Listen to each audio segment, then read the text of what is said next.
شدید رنج اور غم اور مصیبت میں یہ کلمات کہنے سے اللہ تعالیٰ رنج اور غم کو دور کر دیتا ہے۔ بخاری کی روایت ہے، عبداللہ ابن عباس رضی اللہ عنہما اس کے راوی فرماتے اور کہتے ہیں ابراہیم علیہ السلام کو جب آگ میں ڈالا گیا تو اس وقت انہوں نے کہا حسبنا اللہ ونعم الوکیل۔ محمد صلی اللہ علیہ وسلم نے بھی اس وقت حسبنا اللہ ونعم الوکیل کہا جب بعض لوگوں نے اہل ایمان سے کہا بے شک لوگوں نے تمہارے خلاف ایک بڑا لشکر جمع کر لیا ہے تو ان سے ڈرو۔ یہ سن کر ان کا ایمان اور بھی زیادہ ہو گیا اور انہوں نے جواب دیا حسبنا اللہ ونعم الوکیل، ٹھیک ہے، کہ اللہ ہمارے لیے کافی ہے اور وہ بہترین کارساز ہے، ٹھیک ہے، اللہ ہمارے لیے کافی ہے اور بہترین کارساز ہے، the best of disposers of affair, جس کو بولتے ہیں وکیل۔ وکیل وہ ہوتا ہے جس کے حوالے آپ مسئلہ کر دیتے بھائی تم دیکھ لو میرا مسئلہ یہ، ٹھیک ہے۔ تو حسبنا اللہ ونعم الوکیل صحابہ نے کہا، اللہ کے رسول نے کہا اور ابراہیم علیہ السلام نے کہا تو شدید رنج، غم، خوف، لوگ کہہ رہے تھے دشمن تمہارے خلاف جمع ہو گئے سیدھے ہو جاؤ، تو صحابہ نے کہا حسبنا اللہ ونعم الوکیل۔ اللہ کے رسول صلی اللہ علیہ وسلم نے کہا دشمن تمہارے خلاف جمع ہو چکا ہے، آپ نے کہا حسبنا اللہ ونعم الوکیل۔ ابراہیم علیہ السلام کو جب آگ میں ڈالا گیا تو آپ نے کیا کہا حسبنا اللہ ونعم الوکیل، اللہ ہمارے لیے کافی ہے اور وہ ہمارا بہترین کار۔ سمجھ رہے آپ؟ تو اس کلمے کے بڑے فضائل یاد رکھیں۔ تو میرے بھائیوں اور بہنوں، ہمیں انہی کلمات سے اللہ سے مدد طلب کرنا ہے، انہی کلمات کو جیسا بتایا گیا ویسا کرنا ہے۔ ان کلمات کو لے کے من مانی گنتی ہم کو طے نہیں کرنا ہے، ان کلمات کو لے کے کوئی دن کوئی رات کوئی صبح اور شام کسی کی موت یا زندگی فکس کر کے نہیں پڑھنا ہے، ان کلمات کو خاص نہیں کرنا ہے کہ کسی کی خوبصورتی پہ، کسی کے موٹاپے پہ، کسی کی موت پر، کسی کی بیماری پر، کوئی کھونے پر نہیں، بلکہ ان کلمات کو جہاں جہاں اپلیکیبل ہے وہاں وہاں سنت کے مطابق لاگو کر دینا ہے۔ جب ہم یہ کریں گے انشاءاللہ ان کلمات کے فضائل ہم کو ملیں گے۔ جب اس قرآن کے ان چھوٹے چھوٹے کلمات کے اتنے بڑے فضائل ہے تو میں دعوت دوں گا کیوں نہ ہم قرآن کو پورا پڑھے، اس کے پتہ نہیں بے انتہا، بے شمار، لا تعداد۔ آج قرآن سے ہم کتنے دور ہیں؟ جب سبحان اللہ اور الحمدللہ زمین و آسمان کو نیکی سے بھر دیتا ہے تو سارا قرآن، اس کی تلاوت ہماری زندگیوں کو اور آخرت تو کیا کیا چیزوں سے بھر دیں گا، کتنی نیکیوں سے، جنت کتنے نعمتوں سے بھر دیں گا ہم نہیں جانتے۔ قرآن سے لو لگائیے اور اس کو ویسے ہی سمجھیے جیسا کہ سمجھایا گیا ہے، من مانا نہیں۔ تو ان آیتوں کو جیسا بتایا گیا فکس مت کیجیے، دن رات طے مت کیجیے، بلکہ جیسا بتایا گیا عام رکھیے، لا الہ الا اللہ، جب موقع ملے۔ کوئی ضرور نہیں کہ 70,000 بنا کے ایک پیکٹ بناتے لوگ، بولتے عیسال کے لیے 70,000 کا ایک سیٹ، دوسرا سیٹ، پھر کوئی مر گیا تو بولتے میرے وہ 70,000 کے ایک سیٹ میں سے تم کو عیسال پارسل۔ ارے کیسا ہوتا ہے یہ نہیں ہوتا ثابت۔ اگر ہوتا تو صحابہ جمع کر کے رکھتے ہیں، تابعین جمع کر کے رکھتے اور عیسال کرتے جاتے، ہمیں بتاتے کہ دیکھو امتیوں ایسے عیسال ہوتے ہیں، ایسے سیٹس بنا کے رکھو 70,000 کلمات کے، 1 لاکھ کے، نہیں بتایا نا۔ 1.25 لاکھ بار یہ لا الہ الا انت سبحانک انی کنت من الظالمین پڑھو تو یہ ہو جائے، نہیں بتایا نا۔ پڑھیے، خوب پڑھیے، جب ضرورت ہے پڑھیے، دعا سے پہلے، دعا کے بعد، دعا میں تعداد اور وقت طے مت کیجیے جہاں بتایا نہیں ہے۔ جہاں فکس ہے کہ سبحان اللہ 100 مرتبہ تو 100 مرتبہ، وہ ایک الگ بات رہے گی۔ جہاں فکس نہیں ہے فکس مت کیجیے اس چیز کو۔ تو بڑے فضائل ہم قرآن سے حاصل کریں گے۔ جب چند کلمات سے اتنے فضائل ہے تو پورا قرآن ہمیں کیا کچھ نہیں دے سکتا۔ تو ہمیں چاہیے کہ قرآن سے اپنا مضبوط ہم تعلق جوڑے اور اس کی تفسیر کو ہم سمجھے، وہ کیا ہم سے چاہتا ہے اس کو ہم سمجھے، جو صحابہ نے ہمیں بتایا ہے۔ تفسیر بھی اپنی منمانی اپنے ڈھنگ سے ہم نہ کرے، بلکہ جو بتایا گیا ویسا کرے، تو انشاءاللہ عزیز دنیا بھی بہترین گزریں گی اور آخرت بھی انشاءاللہ کامیاب ہوں گے۔ میں اسی پر اپنی بات ختم کرتا ہوں۔ اللہ رب العزت سے دعا ہے کہ اللہ سبحانہ تعالیٰ جو کچھ کہا سنا گیا اس عمل کی توفیق عطا فرمائے، ہم تمام کو قرآن کی حقیقت میں فضائل اٹھانے والا بنائے، ہم تمام کے لیے قرآن کو دنیا کے اندر جینے کا طریقہ بنا دے اور موت کے بعد اللہ تعالیٰ اس کو ہمارے لیے سفارشی بنا دے، ہماری تمام زندگی جو ہے اسی کے مطابق گزرے اور جو ہے آخرت میں جو ہے یہ ہماری جو ہے سفارش کرے اور ہمیں جو ہے اس کا بہترین بدلہ اللہ تو عطا فرما۔ جب تک ہمیں زندہ رکھ، ایمان اور اسلام پر زندہ رکھ، خاتمہ ایمان پر ہو۔ آخر دعوانا الحمدللہ رب العالمین، سبحان ربک رب العزت عما یصفون وسلام علی المرسلین والحمدللہ رب العالمین۔ یہ تمام وہ ایسی نعمتیں جن نعمتوں کو صرف ہم سن سکتے ہیں اور کچھ حد تک سمجھ سکتے ہیں، لیکن اس کا حقیقت میں ادراک کرنا، ان ریئل سینس میں سمجھنا یہ ہو ہی نہیں سکتا، اس لیے کہ یہ ایسی چیز ہے جس کو نہ کسی کان نے کبھی سنا، نہ کسی آنکھ نے کبھی دیکھا، نہ کسی ذہن میں کبھی ان نعمتوں کے تعلق سے گمان گزر سکتا ہے۔ یہ صلاحیت بھی انسان میں نہیں یاد رکھی۔ لیکن بہرحال اللہ رب العزت نے اور اس کے نبی صلی اللہ علیہ وسلم نے وہ کچھ باتیں ہمیں بتائی جو ہماری عقلوں کو سمجھ میں آ سکتی ہے، لیکن جو باتیں بتائی یقیناً اس کی حقیقتیں تو تبھی سمجھ میں آئیں گی جب انسان اس کو دیکھیں گا۔ جیسے مثال کے طور پر اگر میں کسی انسان سے کہوں، یہ ٹی وی کا جب دور نہیں تھا، یہ انٹرنیٹ کا دور نہیں تھا، اور اگر میں کسی انسان سے کہوں کہ امریکہ کے اندر جو ہے 100 مالے کی عمارتیں ہوتی ہیں، 200 مالے کی عمارتیں ہوتی ہیں، یا جو ہے ابو ظہبی کے اندر جو ہے 1 میل لمبی عمارت ہے، 1.5 کلومیٹر اونچی عمارت ہے، تو انسان اگر ٹی وی اور انٹرنیٹ کا دور جب نہیں تھا، یہ تو سوچ سکتا ہے کہ ایک منزلے کے بعد دوسرا منزلہ، 10 کے بعد دوسرا 10 فٹ کا ہوگا، 20 فٹ، تو یہ تو ہو سکتا ہے، لیکن جب وہ حقیقت میں اس کو دیکھیں گا تو تب کہیں گا سبحان اللہ، میں تو کبھی سوچا بھی نہیں تھا ایسا ہوتا ہوگا. مطلب ہم تو سوچ رہے ایک 10 فٹ کے کچھ مالے ہوں گے، بس وہ بلڈنگ ایسی کہ جو بادلوں میں چلی جا رہی ہے نا. تو تعجب ہوتا، حقیقت میں جب دیکھے گا انسان تب سمجھ میں آئے گا یہ کیا تھا. بولا تو جا رہا ہے اتنی اونچی ہے، سمجھ میں نہیں آ سکتی بات جب تک کہ وہ حقیقت میں دیکھ نہ لے. تو اسی طرح جنت کی نعمتوں کو بتایا گیا ہے، لیکن یقیناً یہ جب دیکھیں گے تبھی سمجھ میں آ سکتی کیا ہے. مطلب ہماری عقلوں میں وہ شعور، وہ بصیرت، وہ طاقت، وہ سمجھ، وہ قوت نہیں ہے. کچھ دنیاوی مثالیں لے کر ہمیں سمجھایا گیا کہ نہریں ایسی ہوں گی، باغات ایسے ہوں گے، پھل ایسے ہوں گے، درخت ایسے ہوں گے، لیکن حقیقت میں جب آپ دیکھیں گے تبھی اس کو سمجھ پائیں گے کہ سبحان اللہ وہ کیا نعمت ہے، وہ کیا نعمت ہے. آئیے ان نعمتوں کو دیکھنے سے پہلے ایک اور چیز ہم دیکھ لیں کہ اس میں جائیں گا کون، جنت میں کون جائیں گا. تو جنت میں جانے کے تعلق سے اللہ نے بار بار اپنی کتاب میں یہ بات واضح کی اور بیان کی. کون ہے جو اس کے مستحق ہوں گے، کون ہے جو اس میں جا کر رہیں گے، کون ہے جن کے لیے تیار کی گئی ہے، کن لوگوں کو یہ ملنے والی ہے، وہ بات کو ہم سمجھ لیں. تو جنت کس کو ملنے والی ہے، میں نے آپ کے سامنے سورہ بروج سورہ نمبر 85 اس کی آیت نمبر 11 کی تلاوت کی. اس میں اللہ نے فرمایا کہا ان الذین آمنوا وعملوا الصالحات، اور بے شک وہ لوگ جو ایمان لائے اور ایمان کے ساتھ نیک اعمال کی. صرف ایمان لانا کافی نہیں، دیکھیے کیا اللہ بیان کر رہا ہے، ان الذین آمنوا وعملوا الصالحات، جن لوگوں نے ایمان لایا اور ایمان کے بنیاد پر نیک کام کیے. فرمایا وعملوا الصالحات لہم جنات تجری من تحتها الانہار، ایسے لوگوں کے لیے باغات ہیں، جنتیں، جنت کہتے باغات، جنتیں ہیں، باغات ہیں جن کے نیچے نہریں بہ رہی ہیں. اور پھر آگے فرمایا ذالک الفوز الکبیر، اور یہ ایک بہت بڑی کامیابی، فوز الکبیر، بہت بڑی کامیابی، الٹیمیٹ سکسیس اگر کسی کو مل جاتا ہے. کس بنیاد پر؟ ایمان لائے اور ایمان کے جو تقاضے ہیں ان میں سب سے پہلا تقاضا نیک اعمال کرے. ایسے لوگ مستحق ہوں گے ان جنتوں کے جن جنتوں کا تذکرہ قرآن نے اور حدیث نے اتنا کیا سبحان اللہ کہ میں پورے چیزوں کو گن بھی نہیں سکا. اگر رکھنا تو آپ کے سامنے گوشے گزار ناممکن تھا. میں نے کچھ باب باندھے ہیں کہ جنت کے باغ، کپڑے، دروازے، فرشتے، کام کرنے والے، گھر کیسے ہوں گے، لیکن یقیناً اتنا زیادہ بیان کسی کو انتہا نہیں.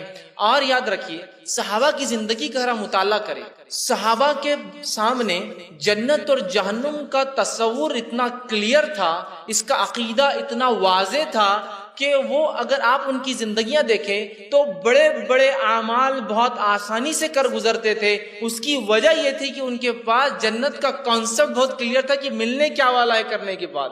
اور ایسے اعمال جو گناہ کے ہوتے تھے چاہے وہ کتنے ہی چھوٹے ہو، آپ دیکھیں گے صحابہ ان سے بچنے کی ہر ممکن کوشش کرتے اور بچتے تھے، اس لیے کہ ان کے پاس ریئل سینس میں جہنم کا تصور بھی اتنا ہی کلیئر تھا جتنا جنت کا کلیئر تھا. اسی وجہ سے کبھی کبھار ان کے کچھ اعمال بالکل جس کو ہم کہیں گے ایک دیوانگی کی حد تک تھے کرنے کے معاملے میں، ایک ایسی حد تک جس کو ایک عام انسان، ہم جیسا انسان جو دنیا پرستے کہیں گا کیا ہو گیا تھا یہ لوگوں کو، کیسا خرچ کر دے رہے، کیسا مال دے رہے، اپنی جان دے رہے، اپنی اولاد دیتے، بیوی بچوں کو چھوڑنا ان کے لیے کوئی مشکل بات نہیں. کیوں کہ ان کے سامنے ایک بہت بڑا مشن اور ایم تھا، اور وہ مشن تھا جنت میں داخلہ اور جہنم سے نجات. یہ مشن اور ایم، اور ان کے نبی نے، مطلب ہمارے نبی نے محمد صلی اللہ علیہ وسلم نے اتنا کلیئر ان کو سمجھایا تھا، یہ کانسیپٹ اتنا واضح کیا تھا کہ ان لوگوں کے لیے مال خرچ کرنا، زمین جائیداد چھوڑنا، اپنا گھر بار چھوڑنا، اپنے بیوی بچوں کو قربان کرنا، اپنی جانوں کو اللہ کے راہ میں نچھاور کرنا آسان تھا، چونکہ ان کو پتا تھا اس کے بعد ملنے والا کیا ہے.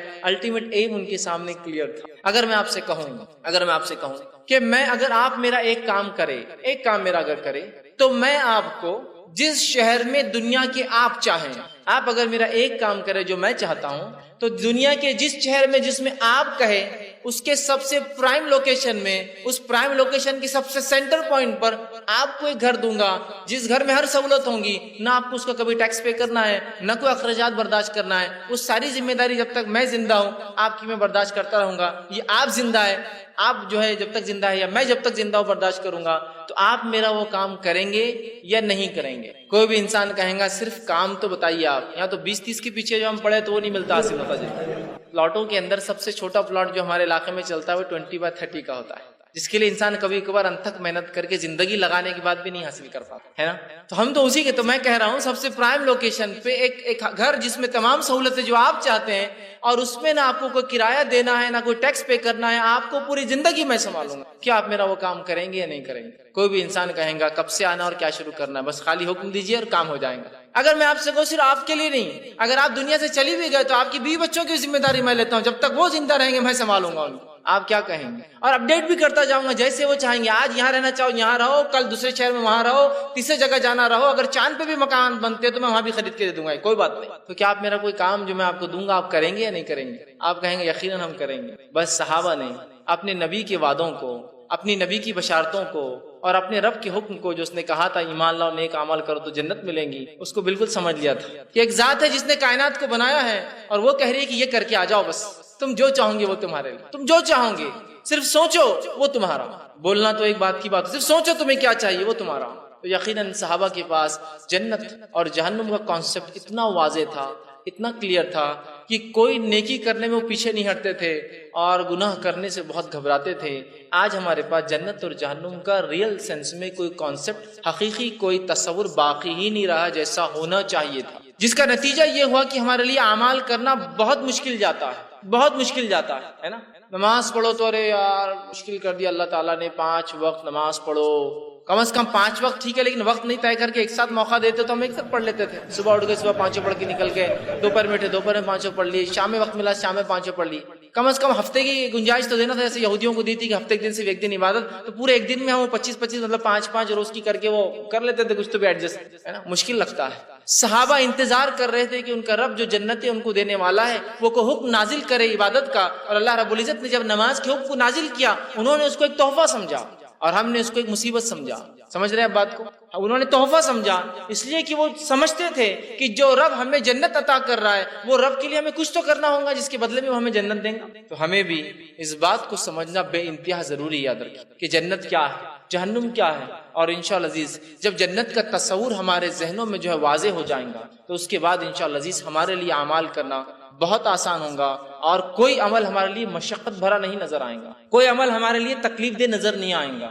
اس لیے کہ ہم جنت حاصل کرنے کی جو ہے کوشش کریں گے، اور جب ان جنت کی نعمتوں کو، اس کی قدر کو، اس کی منزلت کو، اس کی قیمت کو ہم جان لیں گے تو انشاءاللہ عزیز ہم جو ہے وہ جاننے کے بعد ہر عمل میں آگے بڑھنے کی جو ہے ہم کوشش کریں. یہ بڑی اہم چیز ہے، یاد رکھیں یہ بڑی اہم چیز.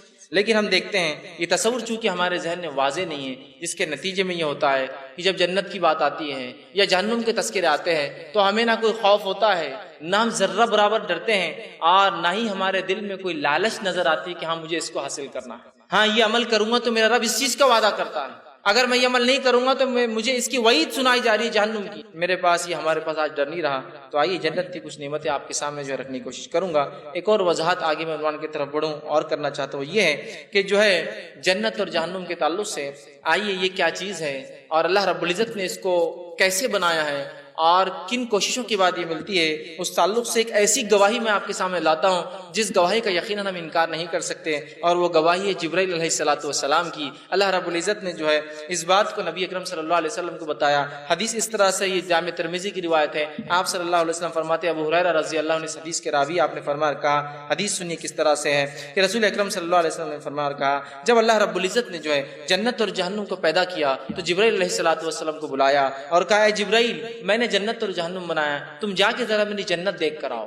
جبرائیل علیہ السلام جنت میں جاتے ہیں، جنت کو دیکھتے ہیں، اس کی نعمتوں کو دیکھتے ہیں، اور آ کر جو اللہ کے پاس کھڑے ہوتے ہیں. اللہ رب العزت پوچھتا ہے کہ اے جبرائیل کیسی لگی تمہیں میری جنت؟ جبرائیل علیہ السلام فرماتے ہیں، کہتے ہیں حاضر ہو کر کہتے ہیں کہ جو ہے تیری عزت کی قسم، تیری عزت کی قسم، جو بھی اس کے بارے میں سنیں گا اس میں ضرور داخل ہوں گا. اور پھر فرمایا، پھر اللہ تعالیٰ نے فرشتوں کو حکم دیا کہ جو ہے جنت جن مصائب سے گھری ہوئی ہے، جن تکلیفوں سے گھری ہوئی ہے، جو کنڈیشنز اس کے لیے وہ کنڈیشنز لگا دیے جائے. پہلے جنت بنائی، جبرائیل علیہ السلام کو بتایا، جبرائیل علیہ السلام نے کہا اللہ تیری عزت کی قسم کوئی انسان اس کے بارے میں سن لے بغیر داخل ہوئے کہ نہیں رہیں گا اس میں. فرشتوں سے حکم ہوا کہ جاؤ فرشتوں جنت میں حاصل کرنے کی تکلیفوں کو پھیلا دو، اس کے اطراف پھیلا دی گئی. پھر کہا جبرائیل جاؤ اب دیکھ کے رہو جنت کو ایک بار. جبرائیل علیہ السلام پھر جاتے ہیں, جنت کو دیکھتے ہیں, اس کے مصائب کو دیکھتے ہیں, جنت حاصل کرنے کے لیے جو سٹیپس جو تکلیف ہے وہ دیکھتے ہیں, تو کہتے ہیں اللہ رب العزت کے پاس آتے ہیں اور کہتے ہیں جبرائیل علیہ السلام, اللہ نے اس بات کو بھی یوں بیان کیا, آپ سب فرماتے ہیں کہ جبرائیل علیہ السلام آئے اور کہا, جب اس کی مشکلات اور مصائب کو دیکھا تو فارغہ الہی میں کہا تیری عزت کی قسم مجھے ڈر ہے شاید اس میں کوئی بھی داخل نہیں ہو. جنت یہ آسانی سے ملنے والی چیز نہیں, جنت فرائض کو چھوڑ کر آرام سے گھر میں سونے سے ملنے والی چیز نہیں. جنت کو ایسی چیز نہیں ہے کہ ہم دنیا کی زندگی بھی پالے, اس میں بھی عائش ہو جائے اور آخرت بھی مل جائے, کوئی ایسی چیز. کیونکہ اللہ تیری عزت کی قسم جو مصیبتیں تو نے رکھی ہے اس کو حاصل کرنے میں شاید کوئی حاصل نہیں کر پائیں گے. پھر کہا جاؤ جہنم دیکھ کر آؤ. جبرائیل علیہ السلام جہنم دیکھنے گئے, آپ نے جہنم کی سیر کی, اس کی تکلیفوں کو دیکھا اور آ کر کہا تیری عزت اور جلال کی قسم ہے اللہ, کوئی بھی انسان اس کے بارے میں سن لے گا کبھی اس میں نہیں جائیں گا, مطلب اس کی عذابوں کو جب دیکھ لیں گا سنیں گا تو اللہ اس میں کبھی نہیں جائیں گا. اللہ رب العزت نے پھر فرشتوں سے کہا فرشتوں جنت جہنم کے اطراف اس کی جو ہے عیش اور عشرت جس کو ہم کہیں گے, جہنم کے اطراف وہ تمام چیزیں فرشتوں جو ہے پھیلا دو جس کی وجہ سے انسان جو ہے جہنم میں چلا جائے گا. مطلب وہ آسانیاں, وہ عیش, وہ دنیا پرستی, مطلب جہنم میں جانا بڑا آسان ہے, اس لیے کہ جنت کا راستہ چھوڑ دیا, تکلیفوں کو چھوڑ دیا, جہنم میں چلا جاتا ہے. تو جب وہ پھیلا دی گئی شہوت اور جو چیزیں جہنم کی طرف ڈال دی گئی, جبرائیل علیہ السلام واپس آئے اور کہا, اللہ کے رسول فرماتے ہیں کہ اللہ سے کہا کہ اللہ نے کہا ان سے کہ جاؤ اب جا کر جو جہنم پھر سے دیکھ. وہ جاتے جہنم کو دیکھتے اور کہتے اے اللہ تیری جو عزت کی قسم مجھے ڈر ہے شاید کوئی بھی اس سے بچ نہیں پائیں گا, اس لیے کہ جو شہوتیں جو لذتیں تو نے اس کے طرف پھیلا دیے جہنم کے, شاید کوئی بھی انسان اس سے بچ نہیں پائیں گا اور کوئی بھی انسان اس میں داخل ہوئے بغیر نہیں رہیں گا. اس بات کو ہمیں سمجھنا ضروری ہے, جنت حاصل کرنا یہ آسان چیز نہیں ہے, اس کے لیے بڑی محنتیں ہیں, اس کے لیے بڑی مشقتیں ہیں, اس کے لیے کوششیں ہیں. ہم جتنے آسانی سے جنت حاصل کرنا چاہتے ہیں نا اتنے آسانی سے نہیں ملتی, یاد رکھیے. اسی طرح جو ہے جنت حاصل کرنے کے لیے سخت محنت کی ضرورت ہے. نبی اکرم صلی اللہ علیہ وسلم فرماتے ہیں, جامع ترمذی کی روایت ہے, ابو ہریرہ رضی اللہ عنہ حدیث کے راوی فرماتے اور کہتے ہیں نبی اکرم صلی اللہ علیہ وسلم نے فرمایا اور کہا جنت کے تعلق سے, فرمایا جو ڈرا وہ بھاگا, جو بھاگا وہ منزل کو پہنچا. سنو اللہ کا مال بہت مہنگا ہے, خبردار اللہ کی جنت بڑی مہنگی ہے. جو سنا جس نے وہ دوڑا, مطلب جس نے بھی سنا جنت کے بارے میں وہ بھاگا مطلب اس کے لیے اس نے کوشش کی اور پھر کوشش کی تو اس نے حاصل کیا. اس لیے کہ اللہ کا مال سستا نہیں ہے, اللہ کی جنت سستی چیز نہیں, آسانی سے نہیں ملتی. اس کے لیے دوڑنا پڑے گا, اس کے لیے کوشش کرنا پڑے گا, اس کے لیے بڑی مشقتیں ہیں. اسی طرح جو ہے جنتیں جو ہے جس کے تعلق سے نبی اکرم صلی اللہ علیہ وسلم فرماتے ہیں اس کی نعمتوں کے تعلق سے ایک بات آتی ہے, وہ یہ ہے جو شخص جو ہے جنت پانا چاہتا ہے وہ دنیا میں چین کی زندگی نہیں گزارتا ہے. آپ نے فرمایا, جامع ترمذی کی روایت حدیث کے الفاظ اس طرح سے, ابو ہریرہ رضی اللہ عنہ حدیث کے راوی آپ نے فرمایا میں نے جہنم سے بھاگنے والے کسی شخص کو سوتے ہوئے نہیں دیکھا اور میں نے جنت کی خواہشمند کسی انسان کو سوتے ہوئے نہیں دیکھا. جہنم سے جو شخص بھاگنا چاہتا ہے, دور رہنا چاہتا ہے, وہ سو نہیں سکتا. سکون کی سونا نہیں مطلب یہ نہیں کہ انسان سوئی نہ, مانا ہے کہ سکون سے سو نہیں سکتا, سکون کی زندگی نہیں گزار سکتا.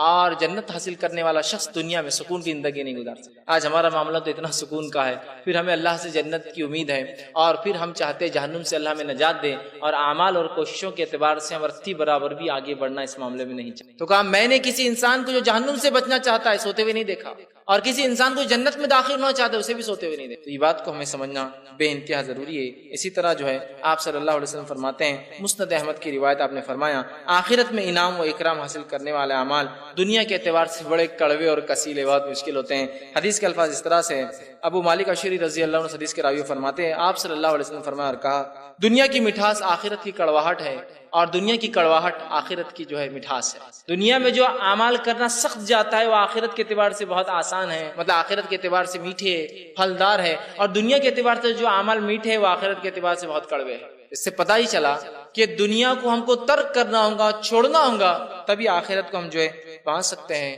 اور ایک روایت میں آپ نے فرمایا دنیا کے تعلق سے, صحیح مسلم کی حدیث آپ نے فرمایا, ابو ہریرہ ہی اس کے راوی فرماتے اور کہتے ہیں آپ صلی اللہ علیہ وسلم فرمایا دنیا مومن کے لیے قید خانہ ہے اور کافر کے لیے جنت ہے. مطلب دنیا مومن کے لیے قید ہے, جس میں قید خانے میں کیسے انسان زندگی گزارتا ہے, بس جیسے مل جائے جو ہو جائے جیسے تیسے گزر جائے, آزاد ہوں گے تو پھر سب دیکھا جائیں گا, ہے نا.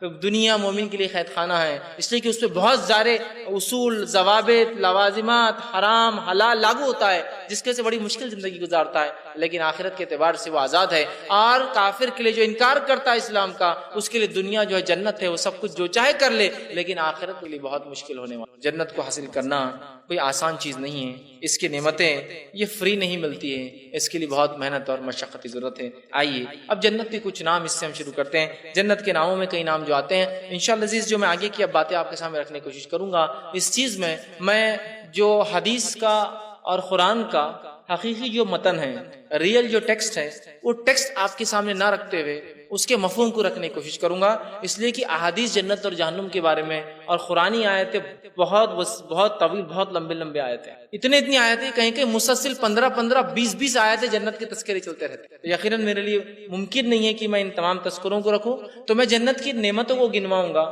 اور حدیث سے اور قرآن کے اس متن سے اتنا جملہ نکالوں گا جس میں نعمت کا تذکرہ آ رہا ہے, نعمت کا تذکرہ کہ یہ نعمت ہے, ایسے لباس, ایسے پینے کی چیزیں, ایسے کھانے کی چیزیں, ایسے رہنے کی چیزیں. چونکہ تمام تر تفصیلات رکھنے کا جو موقع نہیں ہے ہمارے پاس, تو اب ہم اس طرح سے لیں گے انشاءاللہ کہ میں حوالہ دوں گا, اور حوالے کے بعد انشاءاللہ عزیز اس حدیث سے اور اس قرآن کی آیت سے کیا نعمت پتہ چل رہی ہے, وہ نعمت آپ کے سامنے رکھنے کی انشاءاللہ میں جو کوشش کروں گا. تو جنت کے کچھ نام جو قرآن سے ثابت ہے, جو چیز ملتی ہے وہ یہ ہے, جیسے دارالسلام, سلامتی کا گھر, ٹھیک ہے. اسی طرح جو ہے جو ہے متقین, متقی اور پرہیزگار لوگوں کا. اسی طرح جنت کا نام ایک ملتا ہے دارالقرار, قرار پانے کا, رک جانے کا, ٹھہر جانے کا گھر. اسی طرح ایک نام ہے دارالآخرہ, آخرت کا گھر. اسی طرح جنت کا ایک نام جنت النعیم, بہت ساری قرآنی آیتوں میں تذکرے آتے ہیں, نعمتوں والے باغات, نعمتوں والی جنت. اسی طرح جنت کا ایک تذکرہ جنت العدن, یہ جنت کی ایک قسم ہے, اعلیٰ قسم ہے جنت العدن, تو یہ جو ہے یہ ایک جنت ہے. اسی طرح جو ہے جنت الفردوس, جس کے تعلق سے ہم جانتے ہیں آپ صلی اللہ علیہ وسلم فرمایا جب بھی اللہ سے جنت طلب کرو تو جنت الفردوس طلب کرو, اس لیے کہ جنت الفردوس اللہ کے عرش کے نیچے ہے. تو یہ جنت کے کچھ نام ہیں جن کا تذکرہ, اور اس کے علاوہ کئی ایک نام قرآن نے اور احادیث نے جنت کے لیے ہیں. اسی طرح جو ہے جنت کی جو شان کیا ہے وہ دیکھتے ہیں, اور اس کی نعمتیں کیا ہے. تو جنت کی نعمتیں اور خوبیاں بیان کرنا اس دنیا میں یا سمجھانا یا اس کا تصور کرنا ناممکن ہے, یہ بات یاد رکھ لیجئے. ذرا جو ہے مسلم کی روایت ہے, جو ہے اللہ کے رسول صلی اللہ علیہ وسلم فرما کہا کہ جو ہے جنت ایسی نعمتوں والی جگہ ہے, ایسی نعمتوں کو کیا کہیں گے آج کے زمانے سہولتوں والی جگہ جس کو آپ کہیں گے, اتنی عیش و آرام کی جگہ ہے. آپ فرماتے اور کہتے ہیں نعمت والی جگہ ہے جسے کسی آنکھ نے نہیں دیکھا. مطلب جو کچھ اب باتیں آئیں گی یہ ہمارے تصور سے باہر ہے, ایسا ہوں گا لیکن کیسے, حقیقت تو بس جب دیکھیں گے تو ہی پتہ چلنے والا ہے, لیکن ہونے والا ہے. تو کیا کہا, کسی آنکھ نے نہیں دیکھا, کسی کان نے تعریف نہیں سنی, اس کی سمجھنے کی طاقت نہیں, کانوں میں سننے کی طاقت نہیں, کسی کان نے نہیں سنی, اور ایسی چیز ہے کہ کسی ذہن میں ان نعمتوں کا تصور بھی نہیں گزر سکتا. انسانیت خاسر ہے اس کو تصور بھی گزارنے سے. آپ تصور کیجئے نعمتیں, کیا کیا سہولتیں آپ کر سکتے. تو میں سمجھتا ہوں بہت سے لوگوں کی تصورات تو بہت کم لمٹ تک جا کے ختم ہو جائیں, کیونکہ جس نے جو نعمت دیکھی وہ اس سے اوپر کا سوچیں گا, ہے نا, لیکن اس کی بھی ایک لمٹ ہوتی ہے. اس کے بعد وہ سوچ بھی نہیں سکیں گے کہ عیش و آرام کس کو کہا جاتا ہے.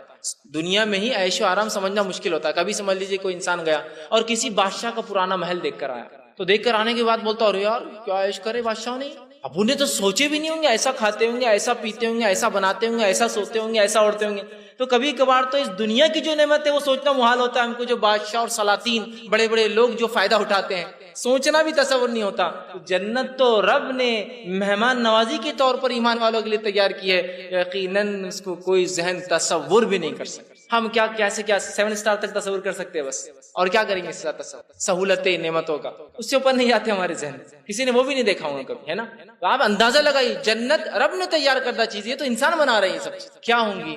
بہرحال کوئی ذہن سوچنے کی بھی صلاحیت نہیں رکھتا ہے. سمجھ رہے ہیں بات کو. تو اس بات کو آپ سمجھ لیں کہ کیا انعام ہمارے لیے ڈھکا رکھا ہے. بس ایک چھوٹی سی زندگی جو 60 70 80 90 100, اس سے آگے میں سمجھتا ہوں جانا بیکار ہے, بہت کم پار کرتے ہیں. بس اتنے سال کی زندگی جس میں سے شریعت نے اجازت بھی دی آپ کو کہ آپ جو ہے جتنی ضرورت ہے اتنا سوئے بھی, ہے نا. تو اگر سونے کو اگر ہم اندازہ لگائے, سونے سے اٹھ کر نہانے تک وقت 8 گھنٹے لگ جاتے, 6 گھنٹے سویا اٹھا نہایا کر, ہے نا, 8 گھنٹے لگتا ہے. تو گویا 35% تو یہی زندگی نکل گئی سونے. 60 سال جیا تو 20 سال تو سویا.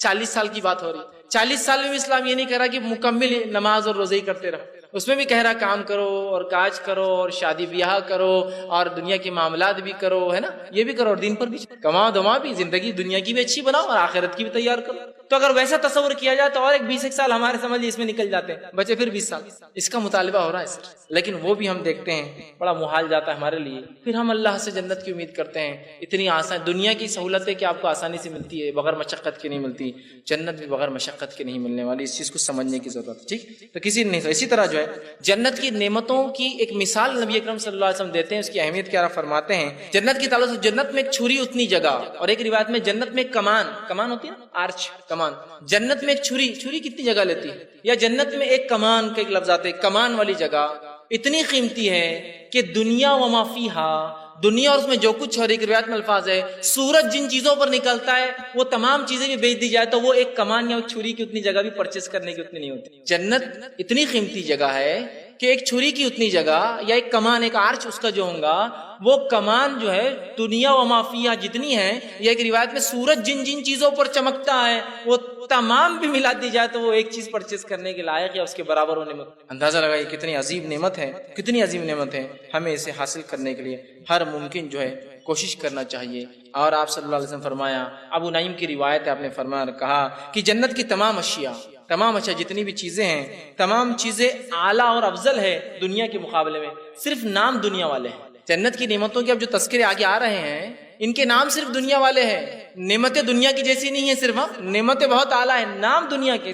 دودھ کی نہر، دودھ تو دنیا میں ہوتا ہے لیکن یہ دودھ ملاوٹ والا اور فیٹ سے نہیں گنا جائے گا، پریشان ہو کے ڈبے لگا کے نہیں بیٹھنا پڑے گا اس کے لیے، آپ کو نہریں جا رہی ہیں، کوالٹی وائز کوانٹٹی وائز کوئی اس کا لمٹ نہیں، بہ رہے ہیں، لینا ہے لے لو، نہ تو جا رہے ہیں، سرکولیٹ ہو رہے ہیں، کوالٹی وائز سب سے اعلیٰ، کوانٹٹی وائز سب سے بہترین، یہ یاد رکھ لیجیے، ورنہ ہوگا دودھ کی بات آ رہی ہے تو آپ اپنا دودھ تصور کر رہے ہیں تو پھر محال ہے۔ آپ سب کیا فرما رہے ہیں؟ صرف نام سملر ہے، نعمتیں برابر رہی نہیں دنیا کی، نہ کوانٹٹی وائز نہ کوالٹی وائز، کسی بھی چیز میں یہ سب سے اعلیٰ، یہ بات کو رکھیے، ورنہ ہم وہی دنیاوی تصور کریں گے تو کبھی کبھار مشکل میں آ جائیں گے۔ نام ہے صرف، باقی سب سے اعلیٰ، یاد رکھیے۔ اب جنت کی وسعت کیا ہے، چلیے اس کی چوڑائی سے شروع کرتے ہیں، سائز کیا ہے، آگے بڑھ رہے جس نعمت کی طرف، سائز کیا ہے؟ اگر آپ سے کسی گھر کی بات کی جائے، کسی جگہ کی بات، سب سے سائز کیا ہے؟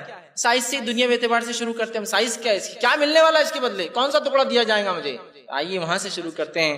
اللہ کے رسول صلی اللہ علیہ وسلم نے اور قرآن نے کئی مرتبہ، جیسے قرآن میں ایک جگہ اللہ نے فرمایا جنت کی وسعت، سورہ آل عمران سورہ نمبر 3 اور اس کی آیت میں 133 سے فرمایا اور کہا وَالسَّارِعُوا إِلَىٰ مَغْفِرَةٍ مِّن رَبِّكُمْ وَجَنَّاتٍ أَرْضُهَا السَّمَاوَاتُ وَالْأَرْضُ أُعِدَّتْ لِلْمُتَّقِينَ۔ دیکھیے آیت کیا ہے، دوڑو اپنے رب کی مغفرت کی طرف، بھاگو اپنے رب کی مغفرت کی طرف اور اس جنت کی طرف جس کی چوڑائی آسمان اور زمین کے برابر ہے۔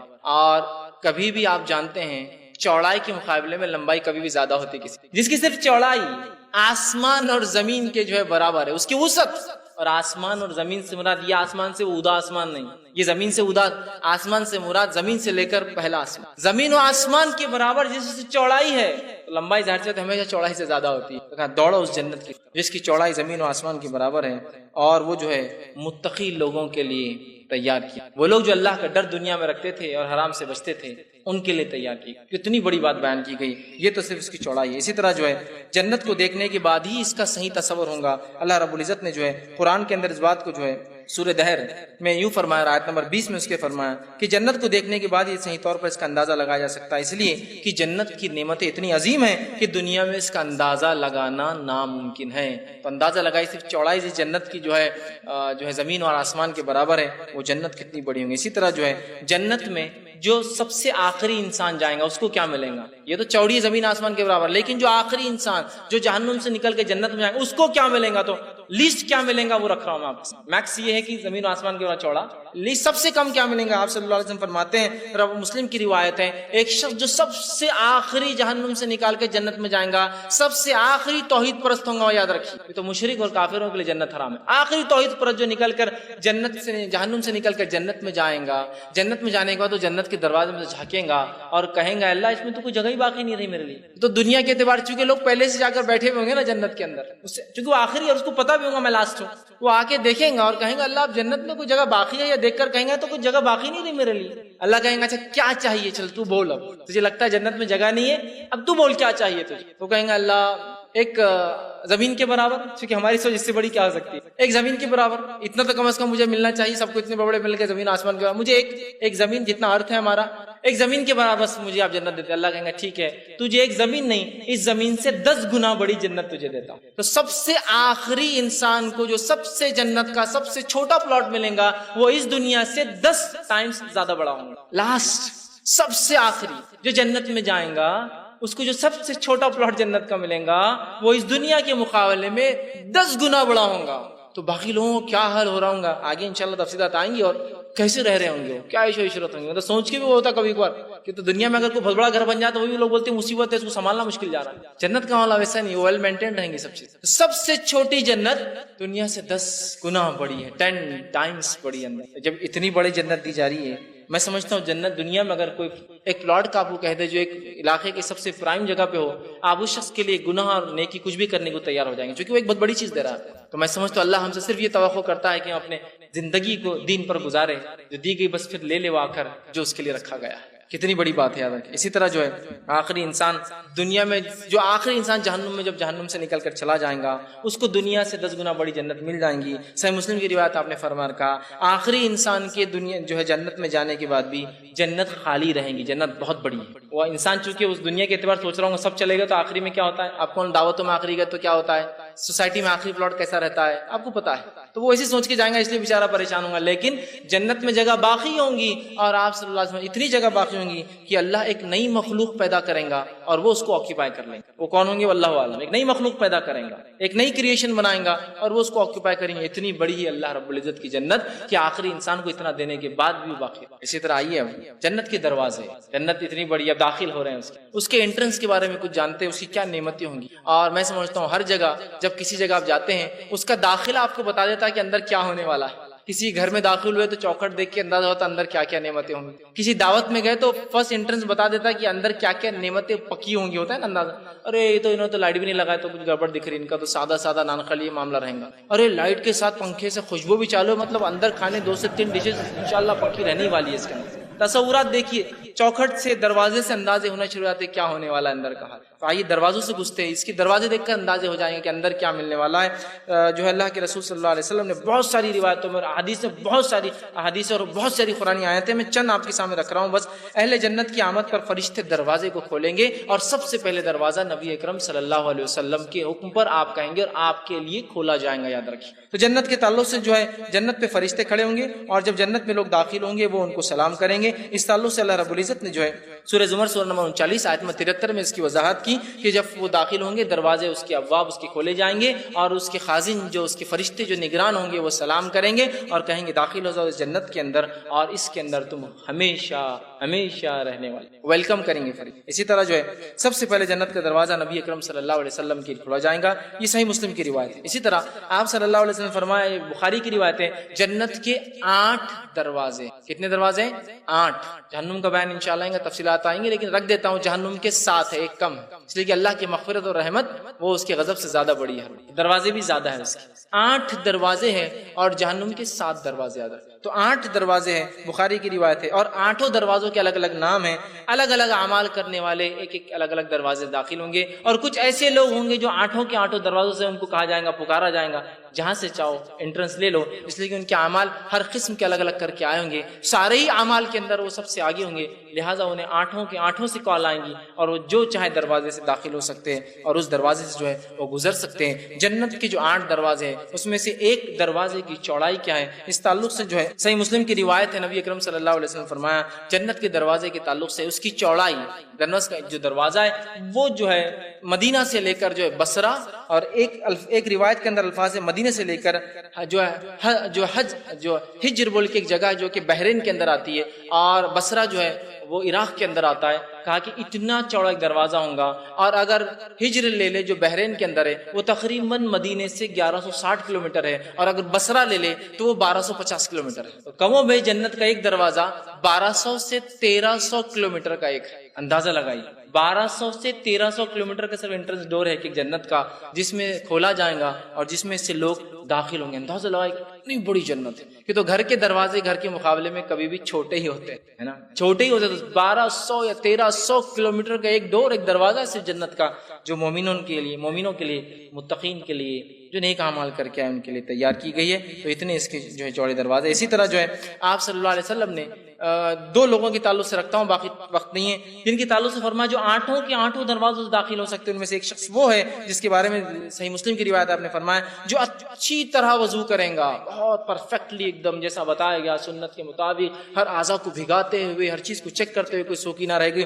پرفیکٹلی کریں گا، اور اس کے بعد گواہی دیں گا، اللہ کے تعلق سے شہادت دیں گا اور نبی کے تعلق سے شہادت دیں گا، تو آپ نے فرمایا اس شخص کو روز قیامت کہا جائے گا آٹھوں کے آٹھوں دروازوں میں جس میں سے چاہے داخل۔ دیکھیے اللہ کی رحمت کیسی ہے، ایک وضو کے اوپر اللہ معاف کر رہا اور کہہ رہا جاؤ جس دروازے میں سے جانا۔ اسی طرح ایک روایت ابن حبان کی، بہت عورتیں بغور سنیں اس لیے کہ عورتوں کا جنت میں جانا بہت آسان ہے۔ آئیے حدیث کے الفاظ سنیے ابن حبان کی، آپ نے فرمایا 5 نمازوں کو پابندی سے پڑھنے والی، رمضان کے روزوں کو رکھنے والی، اپنے شوہر کی اطاعت گزار خاتون سے آخرت میں کہا جائے گا جنت میں سے 8 دروازوں میں جس میں چاہے داخل ہو جائے۔ 3 ہی کام کرنا ہے، نماز قائم کرنا ہے، روزے رکھنا ہے، شوہر کی اطاعت کرنا ہے، 8 میں سے جس میں چاہے داخل ہو۔ جنت جانا عورتوں کے لیے مردوں کے بنسبت بہت آسان، 3 ہی کام کرنا۔ ایمان تو ظاہر سی بات ہے ہر بار ہے، عقیدہ تو وہ چھوڑیے مت کبھی بھی، آپ ایمان کے بعد ہی سب کچھ، ایمان تو ہے ہی، 3 ہی کام کرنا، نماز قائم کرے، روزے رکھے اور شوہر کی اطاعت کرے، بس جس دروازے میں چاہے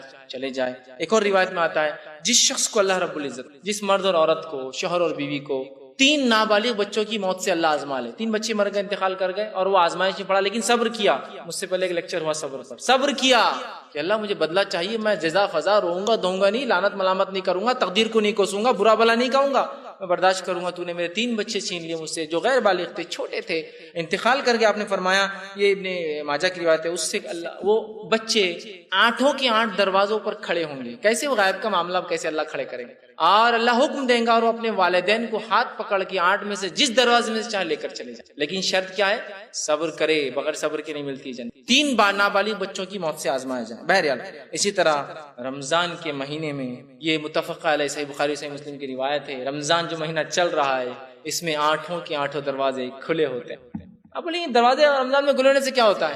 اگر میں آپ سے کہوں اس حالت میں کہ اللہ ہم پر رحم کرے، ہم پر بارش برسائے، بارش کی کمی ہے، اگر میں کہوں کہ ہمارے جو سب سے قریب ایک ڈیم ہے، پانی کا ایک ذخیرہ ہے، اس کے سارے دروازے کھول دیے گئے، آپ نے دیکھے ہوئے تو خوشی کتنی ہوتی ہے نا، مطلب پانی بہت آ گیا ماشاءاللہ، دروازے پورے کھل گئے، کھلے صرف خالی وہ تصور کیجیے جنت کھلی ہے ابھی پورے رمضان، وہ اعلان کیا جا رہا ہے مغفرت چالو ہے، لیتے جاؤ داخل، 8 کے 8 کھلے ہوتے، ہر رمضان کھول دیے جاتے ہیں پورے باب اس کے۔ تو بہرحال یہ مہینہ بڑا عظمت والا مہینہ ہے، سارے دروازے کھلے ہیں اعمال کر کے حاصل کرنے کا مہینہ۔ بہرحال اب جنت کے درجات، یہ تو تھا داخلے، اندر جانے کے بعد پلاٹ کے سائزز دیکھ لیے ہم نے، کیا کیا جنت کے باغات ہیں، اب درجات کیا ہوں گے، لیولز سب ایک جیسے نہیں ہوں گے، اعمال میں دنیا میں سب ایک جیسے نہیں ہیں، انبیاء علیہ الصلوۃ والسلام الگ ہے، ان کے اصحاب، ان کے حوارین الگ ہے، اس کے بعد ان کے بعد والے لوگ، ان کے بعد والے ایمان اور ان کے بعد والے لوگ الگ ہے، جن پر ظلم اور ستم انہوں نے برداشت کیا وہ الگ ہے، جن کو تکلیف ایمان کی وجہ سے وہ الگ ہے، درجات ہے نا سب کی۔ اب ان درجات والوں کو کیا ملیں گا، تو اللہ رب العزت نے قرآن میں فرمایا، سورہ زمر سورہ نمبر 39 آیت نمبر 20 میں، اور کہا جنت میں بلند اور بالا محلات ہے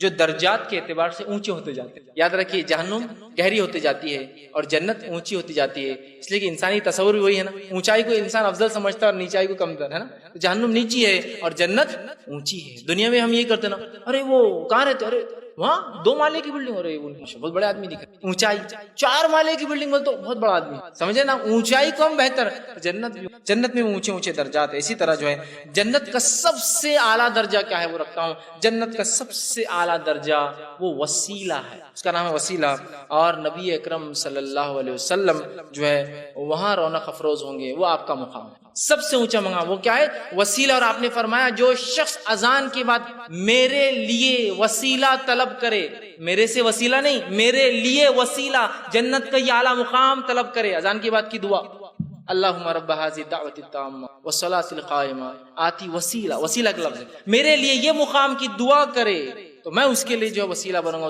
اس دن کہ اللہ اس کو جنت عطا فرما، تو وسیلہ جو میرے لیے کرے تو فرما، جو حدیث میں آتا ہے کہ جنت کا، یہ مسلم احمد کی روایت ہے، جو سب سے ٹاپ موسٹ مقام ہے وہ وسیلہ ہے، جہاں نبی اکرم صلی اللہ علیہ وسلم جلوہ افروز ہوں گے، وہ آپ کا مقام ہوگا، آپ وہاں رہیں گے۔ اسی طرح جو ہے جنت کے 100 سے زیادہ درجات ہے، جامع ترمذی کی روایت ہے، اس میں چند باتیں ملتی ہوئی ہے، جنت کے 100 سے زیادہ درجات ہے، 100 سے زیادہ درجات ہے، کیٹیگریز ہے مومنوں کی، ایمان کے 100 زیادہ کیٹیگریز، اور لوگ اس کے اعتبار سے اونچی اونچی اور اونچی اور اونچی اور اونچی کچھ 100 درجات میں جنت میں رہیں گے. اسی طرح جو ہے ہر جنت کے اندر جو ایک مقام سے اگلا مقام ہوگا اس کا فاصلہ زمین اور آسمان کے برابر ہے. اتنا فاصلہ ہے کہ جنت کا ایک مقام پر رہنے والا اگلے مقام کو ایسا دیکھیں گا جیسے آپ صلی اللہ علیہ وسلم فرمایا تم میں سے کوئی شخص دنیا میں رہ کے تارے کو دیکھتا ہے. تارے اربوں اور کروڑوں میل دور ہے ہم سے, مطلب اس کے حساب مشکل ہے, وہ ہم عام کیلکولیٹر پہ بھی نکالا سکتے ہیں. بلینس نہیں ٹریلینس آف لائٹ ایئرز دور ہوتے ہیں, اتنا کہ اس کا حساب ممکن نہیں ہے, ایسا عام اعتبار سے ہم کر نہیں سکتے. بڑے بڑے ملکوں کے پاس اتنا پیسہ نہیں ہوتا اور ٹریلین جب کوانٹٹی چلے جاتی ہے اتنے دور ہے. تو کہا ایک مقام جو 100 مقام ہے, ایک سے دوسرے کو جب مومن دیکھیں گے تو ایسا دیکھیں گے جیسے تارا جھلملاتا ہے نا, ارے وہ ان کا مقام وہاں ہے, وہاں رہ رہے جھلمل تارے کے جیسے. 100 مقام میں سے فاصلہ دیکھیے کتنے بڑے بڑے مقامات ہیں, کیسے درجے, ایک سے دوسرے کا فاصلہ آسمان و زمین کے برابر ہوگا. جنت سے سب سے اوپر والا درجے کا نام فردوس ہے. سب سے ٹاپ موسٹ مقام فردوس ہے, اور فردوس میں سب سے اونچا مقام وسیلہ ہے. سب سے اونچا فردوس ہے, اور فردوس عرش کے نیچے ہے, اور فردوس میں بھی جو سب سے بیچ کا حصہ ہے وہ وسیلہ ہے جہاں نبی اکرم صلی اللہ علیہ وسلم. تو سب سے اونچا مقام فردوس ہے, اور وہاں سے 4 نہریں جاری ہوتی ہے اس فردوس سے. 4 نہریں نکلتی ہے جو ساری جنت میں سرکولیٹ ہوتی ہے, وہاں پھیلتی جا کے, جس سے لوگ فائدہ اٹھائیں گے جنتی لوگ, وہ نکلتی ہے. ہر مومن کو اللہ تعالیٰ سے جنت کا سب سے اونچا درجہ آپ نے فرمایا مانگنا چاہیے, اور اس لیے آپ نے حدیث فرمایا جب بھی اللہ سے مانگو تو جنت الفردوس مانگو, اس لیے کہ فردوس اللہ کے عرش کے بالکل نیچے ہے, اللہ کے عرش کے بالکل نیچے. اور اللہ کا عرش یہ اللہ کی سب سے بڑی مخلوق, اس سے بڑی کوئی چیز نہیں یاد رکھی. اللہ کا عرش اللہ کی سب سے بڑی مخلوق ہے, یاد رکھ, ٹھیک, بہرحال.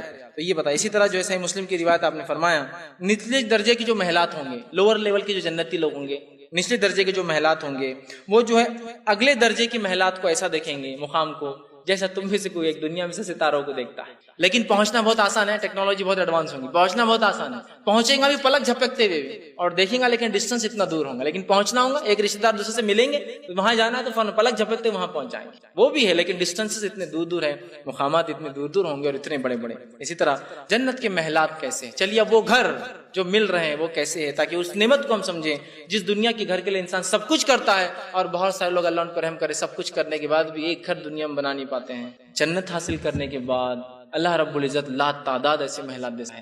ادنا سے ادنا محلوں کے تذکرہ اور اعلیٰ سے اعلیٰ دونوں کا تذکرہ کرتا ہوں, کیا ملنے والا ہے. تو جنت کے محلات کے تعلق سے بخاری کی روایت آپ نے فرمایا جنت کے محلات میں تمام برتن سونے کے ہوں گے. اسی طرح فرمایا تمام برتن سونے اور چاندی کے ہوں گے.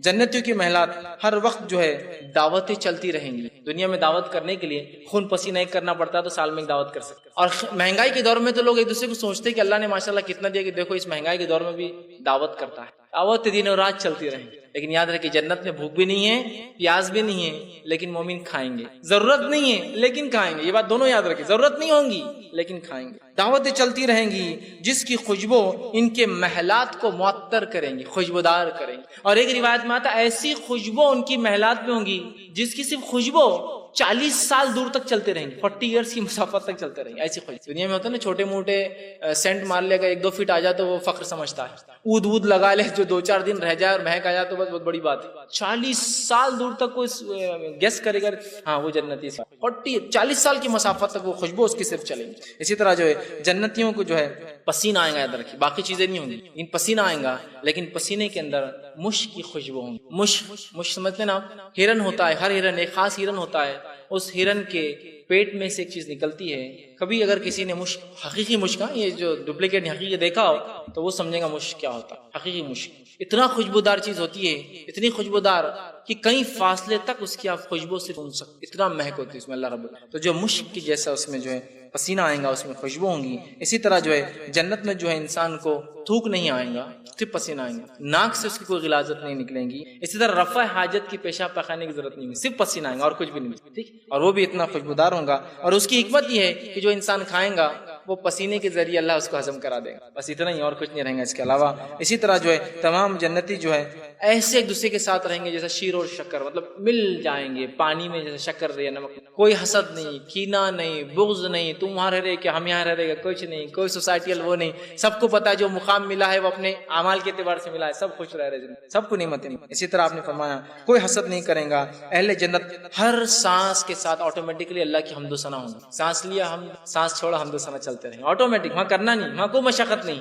لیکن وہاں بھی اللہ کی تسبیح کریں گے. مومن سانس لیں گے خود بخود بخود اللہ کی حمد و ثنا چلتی بنا مشقت کرنا کچھ نہیں، چونکہ جنت وہ جو ہے دنیا دارالعمل ہے، جنت جو ہے بدلے کا گھر ہے، عمل نہیں، خود بخود وہ چلیں گے۔ اسی طرح جامع ترمذی کی روایت آپ نے فرمایا جنت کے محلات سونے اور چاندی کی اینٹوں سے بنے ہوئے ہیں، جنت کا سنگریزہ، سنگریزہ سمجھتے ہیں سیمنٹ اور ریتی جو ہوتی ہے جو اینٹوں کو چپکانے کے لیے استعمال ہوتی ہے، کہتے ہیں سنگریزہ، وہ موتی اور یاقوت اور پسے ہوئے زعفران کا ہوں گا۔ زعفران معلوم آپ کو کیا ہوتا ہے؟ زعفران ایک پھول ہوتا ہے، اس پھول کے اندر چند پنکھڑیاں ہوتی ہیں نا، اس کے بیچ میں کچھ ایسی لمبی لمبی نوکیں آتی ہیں، اس کو کہتے ہیں زعفران۔ کچھ ایک مثال بھی ہم اردو میں رہتی ہے، کوئی چیز کسی کو نہیں سمجھی تو بولتے تیرے لیے زعفران ہے، چھوڑ دے ہوتے کچھ سمجھ میں نہیں آنے والے۔ زعفران کو کوئی ایسا دیکھے تو سمجھے گا کچھ پنکھڑیاں پھونک دیں گا، اسے بہت قیمتی چیز ہوتی ہے۔ تو زعفران جو ہے اس کی مٹی زعفران کی، اس کا سنگریزہ جو ہے موتیوں کو کرش کر کے بنایا جائے گا، جس سے بنیں گے۔ جنت میں جو ہے موت نہیں آئیں گی، جنتی ہمیشہ ہمیشہ زندہ رہیں گے اس فائدہ اٹھانے کے لیے، اور جنت میں بڑھاپا نہیں آئے گا، جنتی ہمیشہ ینگ اور جوان رہے، اس لیے کہ نعمتیں اگر پوری بھی مل جائے اور زندگی چلی جائے تو کیا کرے گا؟ ہمیشہ کی زندگی ملنے والی ہے، اس ہمیشہ کی زندگی کے لیے دنیا کی جو ہے کچھ سالہ زندگی کو قربان کرنا ہوگا۔ اسی طرح جو ہے ابن ابی دنیا کی ایک روایت آپ نے فرمان کہا جنت عدن کو اللہ تعالیٰ نے اپنے ہاتھوں سے تعمیر کیا ہے، جنت عدن کے محلات ایک اینٹ سفید موتی کا ہے۔ جنت عدن ایک خاص مقام ہے جنت کا جو اللہ نے خود اپنے ہاتھوں سے بنایا ہے مومنوں۔ جنت کے کچھ حصے فرشتے بناتے ہیں حکم سے، لیکن کچھ حصے اللہ نے بنائے، جنت عدن اسی کا مقام ہے۔ کہا اس کا ایک اینٹ سفید موتی کا، ایک اینٹ سرخ یاقوت پتھر کا، ایک اینٹ سبز زمرد پتھر کا جو ہرے رنگ کا آتا ہے، ایک پتھر بہت قیمتی ہوتا ہے، عام طور سے بہت کم چھوٹے چھوٹے حصے اگر لے لے تو ہزاروں اور لاکھوں اور کروڑوں میں چلے جاتے ہیں۔ ایک اینٹ موتی کی ہے، ایک اینٹ یاقوت کی ہے، ایک اینٹ جو ہے زمرد کی ہے، اور اس کے اندر جو ہے مٹی کی جگہ مشک ہوگا، اس کا سنگریزہ لولو جو موتی سمندر کے اندر سیپ سے نکلتا ہے اس کا بنا ہوگا، اور اس کی گھاس جو ہے جو اطراف میں ہوگی وہ زعفران ہوگی۔ دنیا کے اندر لوگ گھر بناتے ہیں، جو لوگ کنسٹرکشن کے بزنس میں ہیں یا جو لوگ مالدار ہیں اپنے گھروں کو مختلف ٹیکنیک سے بناتے ہیں، ان سے آپ پوچھیے اینٹ کیسی تھی، مٹی کی تھی یا مرم کی تھی؟ مٹی کی اینٹ بچتی ہے، مرم کی اینٹ بچتی نہیں، دھب دھب کرتی۔ اس سے ہی فضیلت پتہ ارے مٹی کی اینٹ سے بنا رہے انہوں نے، اس دور میں بھی اتنی مہنگی اینٹ آتی، 10,000 روپے میں آتی، دوسری 5,000 میں آئی تھی سستی۔ اندازہ لگائی موتی سے ایک ایک اینٹ بنی ہے، زمرد پتھر سے ایک ایک اینٹ بنی ہے، یاقوت کی ایک ایک اینٹ ہے۔ اللہ نے کتنا مومنوں کے لیے تیار کیا، یہ تو صرف مالی جو صرف کنسٹرکشن کا معاملہ چل رہا ہے، تو نعمتیں کیسی ہوں گی لازوال۔ بہرحال کھانے اور پینے کا کیا معاملہ؟ ایسے محلات بنے ہیں، اور زعفران کی کھیتیاں جس گھاس جیسی لگاتے دنیا میں زعفران لگے۔ اسی طرح آپ فرماتے ہیں حدیث کے اندر مسلم کی روایت ہے بعض محلات میں سونے کے باغات ہوں گے جن کی ہر چیز سونے کی ہوں گی، ہر چیز سونے کی ہوں گی، بعض محلات چاندی کے ہوں گے جن کی ہر چیز چاندی۔ جنت عدن تو ایک اسپیشل مقام ہے، اسپیشل لوگوں کو ہے، لیکن کچھ ایسی بھی جنت ہے جہاں موتی اور وہ نہیں گا رہا ہے، دوسرا ہے سب سونے کا، سب چاندی کا، لوگوں کے الگ الگ مقامات، الگ الگ اعمال کے اعتبار سے۔ اسی طرح جو ہے صحیح مسلم کی روایت آپ نے فرمایا جنت کے محلات میں بڑے بڑے جو ہے گنبد خوبصورت سفید موتی سے تعمیر کردہ گنبد بنے ہوں گے۔ یاد رکھیے دنیا میں کوئی انسان گنبد والا گھر نہیں بنا سکتا۔ نبی اکرم صلی اللہ علیہ وسلم نے فرمایا حدیث کے اندر کہ ایک شخص جو ہے اپنے گھر پہ گنبد جیسا بنا رہا تھا، اسے بتایا گیا کہ اللہ کے رسول نے اس کو ناپسند کیا، اس نے فوراً توڑ دیا، آپ نے پسند نہیں کیا اس کو۔ لیکن جنت میں گھر گنبد بنے ہوں گے، ڈومز بنے ہوں گے اس میں جو موتی کے بنے ہوں گے۔ اسی طرح جنت کے خیمے، یہ تو کنسٹرکشن کا معاملہ ہوا، گھر کیسے ہوں گے؟ اس میں خیمے گھر کے باہر آؤٹ ڈور میں آپ بناتے ہیں چھوٹے سے روم، کبھی کبھار بیٹھ جائے، جھولا وولا لگا ہوتا ہے ٹہلنے کے لیے، خیمے جو سائڈ میں ہوتے ہیں گھر سے الگ بناتے ہیں، وہ خیمے کیسے ہوں گے صرف وہ دیکھ لی سن لیجیے تو میں سمجھتا ہوں گھر کیسے ہوں گے کہ تو اس کی بہت تفصیلات نہیں آ رہی ہیں، خیموں سے گھر کا اندازہ لگا لیجیے۔ آئیے اللہ رب العزت قرآن میں فرماتا سورہ رحمان سورہ نمبر 55 آیت نمبر 72 اور 73 کے اندر فرمایا ہر جنتی کے محل میں خوبصورت خیمے ہوں گے جن میں اہل جنت پورے قیام پذیر ہوں گے۔ آؤٹ سائڈ اب گھر کے اندر تو ایک الگ معاملہ ہے، باہر جو خیمے لگے ہیں اس کے اندر ان کی حوری ہوں گی، خیمے لگے ہیں۔ اور ایک خیمے کے تعلق سے آپ فرماتے ہیں صحیح مسلم کی روایت ہے کہ جنت کا ہر خیمہ کم از کم 60 میل کا ہوگا۔ 60 میل سمجھ رہے ہیں آپ؟ 60 میل کس کو کہتے ہیں؟ 60 میل، میل بہت لمبا حساب ہوتا ہے، کلومیٹر میں تبدیل کرو تو 1.7 سے اس کو ضرب دینا پڑے گا تو نکلے گا کلومیٹر کا حساب، 100 سے اوپر چلے جائیں گے۔ 60 میل کا ایک خیمہ ہے جو گھر کے باہر ہوگا صرف لگا ہوا۔ آپ اندازہ لگائیے یہاں دنیا کے اندر کسی پروگرام میں کسی وقت ضرورت پڑنے پر چھوٹا سا منڈپ ڈالے تو کمر ٹوٹ جاتی ہے۔ خیمہ جو باہر لگا ہوا ہے 60 میل کا ایک خیمہ ہوگا، اور اللہ کے رسول فرماتے ہیں وہ جو خیمہ لگا ہوگا نا منڈپ کا، اس میں جو محل ہوگا وہ جو بنا ہوا وہ 60 میل کے صرف ایک موتی کے اندر تراش کے بنا ہوا رہے گا۔ وہ ایک خیمہ جو 60 میل کا ہے وہ ایک ثابت موتی میں فرشتوں نے تراش کے بنائے ہوئے ہوں گے۔ موتی کیسا خوبصورت ہوتا ہے نا، انداز لگائی کیا خوبصورتی ہوگی اس گھر کی۔ 60 میل کا اور ایک موتی میں بنایا ہوا، تراش کر توڑ کر اس کو۔ یہ ادنا گھر کے باہر کے لان کے باہر کا سٹنگ ایریا ہے، تو اندر کیا ہوگا گھر کے اندر، جس کے گھر کے لان میں گھس کر ہی آپ اندازہ لگا لے سکتے اندر کی نعمتیں کیا ہو سکتی؟ 60 میل کا خیمہ. اسی طرح ان خیموں کے اندر اہل جنت کی جو ہے حوریں ہوں گی اور وہ ان کے منتظر ان کا انتظار کرتی رہیں گی. اور جنتی آدمی جو ہے وقتاً فوقتاً الگ الگ خیموں میں کئی خیمے ہوں گے. اس کا اسٹیٹس، اس کے اعمال، اس کو اللہ نے کیا عطا کیا، اس کے اعتبار سے کئی خیمے ہیں جن میں وہ وقتاً فوقتاً